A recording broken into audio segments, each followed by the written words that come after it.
काय देवराम लांडे, आज तुम्ही पवार साहेबांची भेट घेतली. पवार साहेबांचं काय स्वागत केलं का? भविष्यकाळात शरद पवारांच्या पक्षात जायचं काय? भविष्यकाळात शरद पवारांच्या पक्षात जायचंय काय विचार आहे? भविष्यकाळातला काय विचार आहे? सरपंच, आज तुम्ही शरद पवारांची भेट घेतली, नारायणगावात स्वागत केलं, विधानसभेची जोरदार तयारी चालू आहे. काय जुन्नरची जागा मागताय? नाही, जुन्नरची जागा तर मागायचीच ना.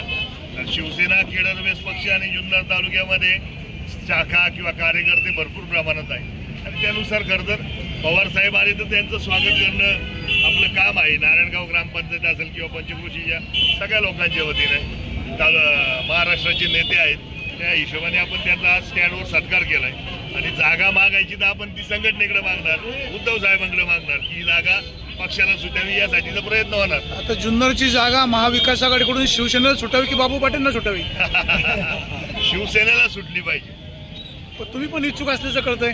इच्छुक काय, आता हे सगळे कार्यकर्ते त्या दिवशी म्हटले उद्या गाव बैठक होईल, गाव बैठकीत काय निर्णय होईल त्याच्यानुसार आपण पुढची गाव बैठक सर्व पक्षीय का फक्त शिवसेना? सर्व पक्षीय होणार ना. गाव बैठकीत सगळ्यांना निमंत्रण दिलं जाईल, नाही का?